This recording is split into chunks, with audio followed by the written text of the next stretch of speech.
Je pense qu'il est 100% avec nous et il est 100% dans les groupes. Je suis calme parce que c'est son job, non? Il est là pour marquer, il est là pour faire des choses décisives.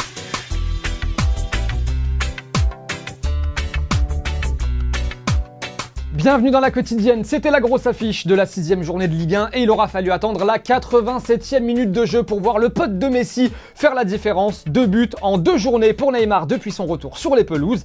Pas mal, mais pour Tuchel, on est encore loin, très loin de voir le meilleur Neymar. Il peut faire mieux, il n'a pas la capacité 100%, il va faire mieux, c'est pas son limite, pas du tout, il peut faire mieux, il va faire mieux. Et très bon Thomas Meunier aussi, mais après le match, cette fois-ci, le Belge qui revient sur le mercato du PSG, un peu moins clinquant que les saisons précédentes, et c'est toujours efficace Thomas Meunier.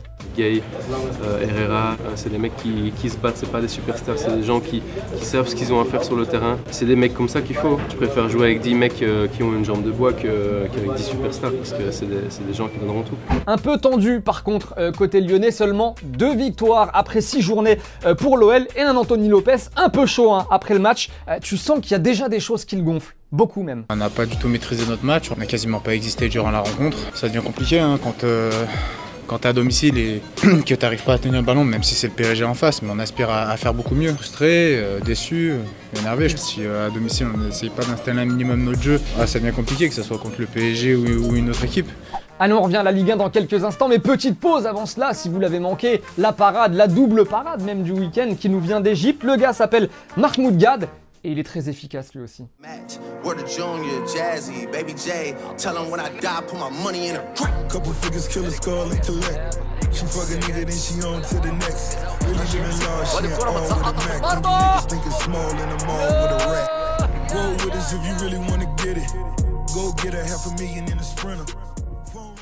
À Marseille ce week-end, on rêvait d'une 4e victoire consécutive. Malheureusement pour l'OM, on n'a pas fait mieux qu'un match nul. Un but partout face à Montpellier. L'OM a très bien joué, mais la défense de Montpellier, encore une fois, a été énorme. Dimitri Payet exclu en fin de match. Boubacar Kamara exclu en fin de match. Et Villas-Boas en conf d'après-match. Tu sens qu'il a essayé de bien se maîtriser pour pas te lâcher plein de gros mots en portugais. C'est incroyable, cette fin de match ne mérite pas de finir comme ça. L'arbitre perd la tête et commence à donner un rouge comme un jaune. Je ne veux pas entrer dans cette discourse. Je viens d'arriver en France et je dois me contrôler aussi. Et c'est dommage que cette match devient 10 contre 10 et après 9 contre 10, c'est incroyable. Et n'est pas la première fois que ça se passe à Marseille avec cet arbitre.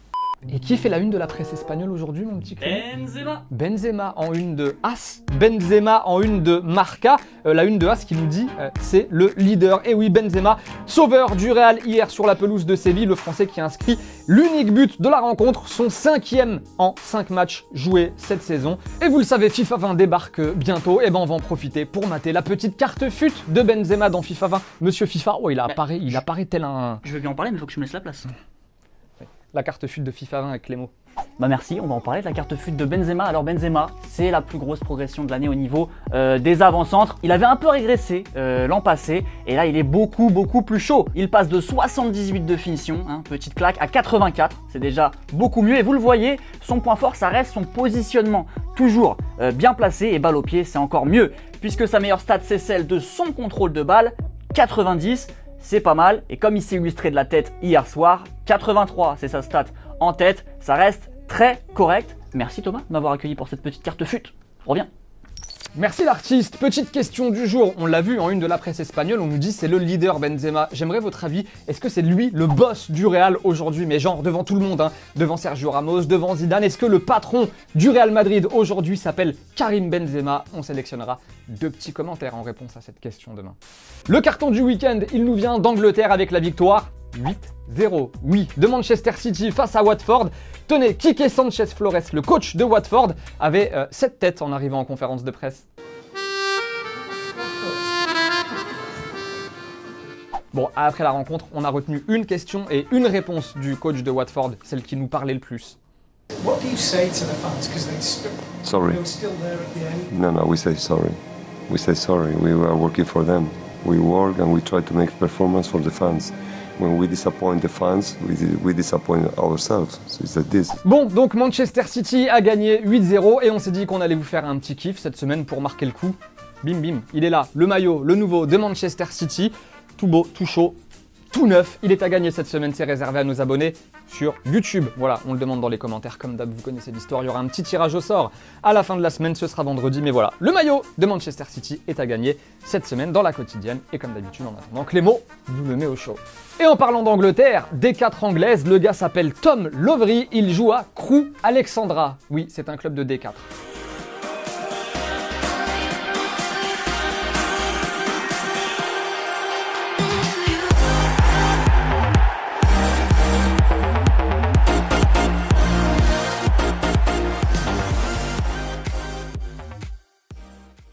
Et ça faisait longtemps qu'on l'avait pas écouté et je suis très fier de le ressortir du placard.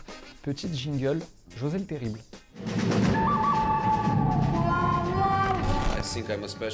José le Terrible qui s'est donc exprimé ce week-end après la défaite 2-0 de Manchester United face à West Ham. Et comme il a entraîné United, José le Terrible, il a grave un avis sur la question. Et voici ce qu'il dit. Nous étions mauvais la saison dernière, mais je ne vois aucune progression cette saison. Même avec 3 nouveaux joueurs, cette équipe est pire que la saison dernière. Merci José le Terrible, et on a vraiment hâte qu'il retrouve un nouveau club, le Portugais.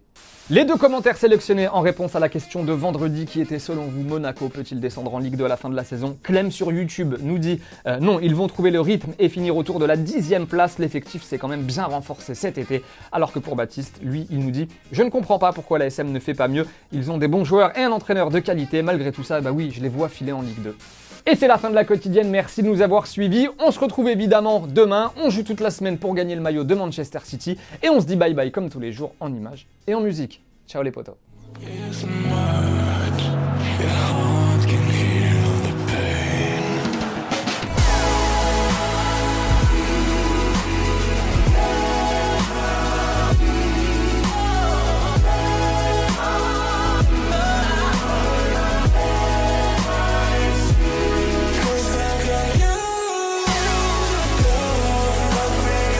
Et n'oublie pas, tu peux cliquer sur le blason de Téléfoot là juste à droite pour t'abonner à la chaîne et du coup ne rien rater du contenu exclusif. À la prochaine!